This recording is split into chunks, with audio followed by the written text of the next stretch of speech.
Hi guys, sorry, it seems like every time I try to end the video today I get a phone call. Alright, for this we're finding zeros. If you saw the last end of the video, that's an x-intercept, that's where y is equal to 0. So that we're going to set our equations equal to 0 and then solve them. So this is a quadratic equation because my exponent there is 2. And so we're going to solve it, or try to anyway, by factoring. So my only factors for 2k squared are just 2k and k. The only factors for 7 that I have to work with are 7 and 1. I'm trying to get to 15, and I know 7 times 2 is 14, so I'm going to put 7 here and see if that works. So 2 times 7 would be 14, plus 1 would be 15, but they need to be negative since it's a negative 15. Does negative 1 times negative 7 give me positive 7? It sure does, so we're good there. And now we're going to split it up into our two cases. So 2k minus 1 equals 0, k minus 7 equals 0. Back to linear equations. 2k, we're going to move that 1 over, we'll get positive, and then divide by 2. So k is 1/2, or moving the 7 over, k is 7. So I've got 1, 0 at 1/2, 0, the other one's at 7, 0. Remember, like I told you today in class, I want to see points and not lines. B is a little bit easier. This is just a two-step linear equation. So we're going to subtract 5 from both sides. So 2m is equal to negative 5. Dividing by 2, m would be negative 5/2. So my point would be 5/2, 0. Number 15 is kind of the opposite. Now we're looking for the y-intercepts. So now we're looking for where does it cross the y-axis, and that's when x is 0. So we're going to plug in our quote-unquote x value into the x spot of the function. So we're going to plug in 0 there, which means we're going to make all these t's zeros, which means anything that's got a t next to it kind of goes away. And so we get negative 9 over negative 5, which is 9/5. So finding the y-intercept is, in my opinion, a lot easier. There we go. The other one is your absolute value, but we want to find v of 0. The absolute value is 0 minus 7. 0 minus 7 is negative 7. So all the absolute value means is the distance from 0. So how far away is 7 from 0? It's 7 units. If it's positive 7, it's 7. If it's negative 7, it's 7. It pretty much gets rid of negative signs if you have one. So this would be 0, 7. All right, determine if the following functions are even, odd, or neither, and describe their symmetry. So for this test, we're going to plug in negative x.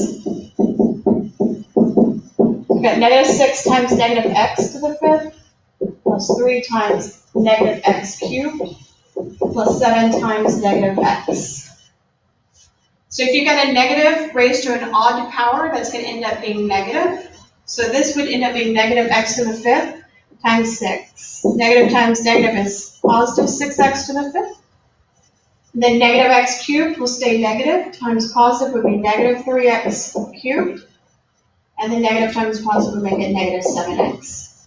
So we ask ourselves, is this the same thing as f of x? No, this was negative, this is positive. So it's not f of x, so it's not even. So then we ask ourselves, is it the direct opposite of f of x?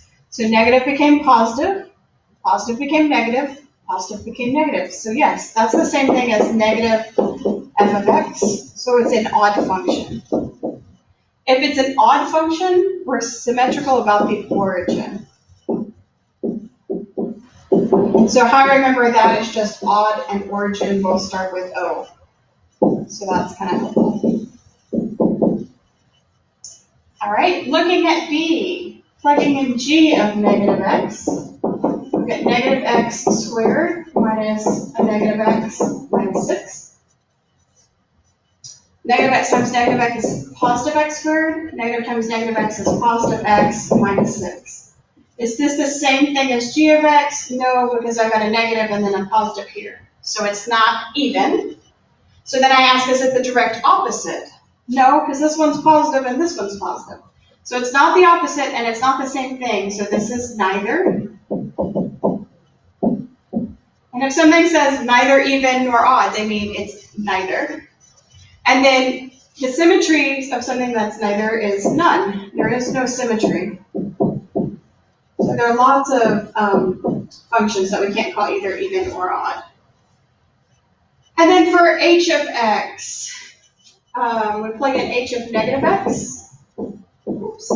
We get 3 times negative x to the 4th minus 2 times negative x squared plus 5. Anytime you've got a negative raised to an even power, it becomes positive, because like x squared, negative times negative makes it positive. So this would become, not change, these guys don't change the sign, so positive times positive would be 3x to the 4th. This would become positive times the negative would be negative 2x squared plus 5. Is that the same thing as h of x? Yes, positive 3, negative 2, positive 5. Since it is h of x, I guess I should write that. It's an even function, and when we're even, we are symmetric about the y-axis.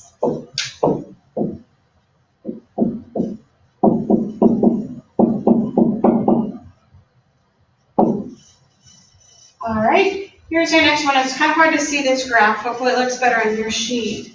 If we want to state the domain in interval notation, this guy goes on and out forever, on and out forever. So this is going from negative infinity to positive infinity. Of course, it gets much higher, much faster than it gets wider, but it'll eventually get to negative infinity. All right, state the range in interval notation. So my lowest y value looks to be about here at negative 4.5. And since it's going through that point, I've got a bracket instead of a parentheses. And then we've got arrows here, which mean it goes on forever. What are the zeros? Remember, another word for zeros is x-intercept. So we're just going to do the best we can here. It looks like it's less than 2, but kind of close to it. So let's say 1.80 for one of them. My other 0 is a little bit bigger than 3, so I'll take 3.10. If you said 3.20, would I accept that? Yes. I'm looking for something between 3 and 4, but that you recognize it's closer to 3. The y-intercept is where it crosses the y-axis. That would be up here at 4, so that would be at the 0.04. The symmetry, this thing is not symmetrical about anything. In other words, if you cut this graph in half, does this side look like this side? No. If I cut it across the x-axis, does the top part look like the bottom part? No. If I divide it through the origin, does one side look like the other side? Does up here look like what's down here? Nope. And I can do it through the origin the other way. Does this side look like this side? No. So no symmetry. And then describe the end behavior. So we're going to use it with limit. So the limit as x goes to negative infinity of f of x. So as my x's are going to negative infinity, my y's are going to positive infinity. And then the limit as x goes to positive infinity of f of x. As x goes to positive infinity, y's go to positive infinity. Right? We're on 18, final problem. So here, for discontinuity, all you have to be able to do is tell me what kind of discontinuity it is.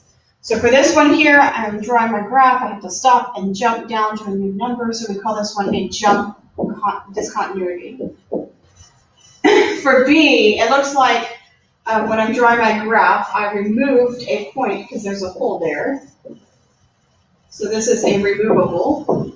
You removed a hole in the graph. And then the one that's not shown here is the infinite discontinuity. And that would be like your reciprocal function. So the guy that looks like this, where it goes to negative infinity on one side of x equals 0, and to positive infinity on the other side.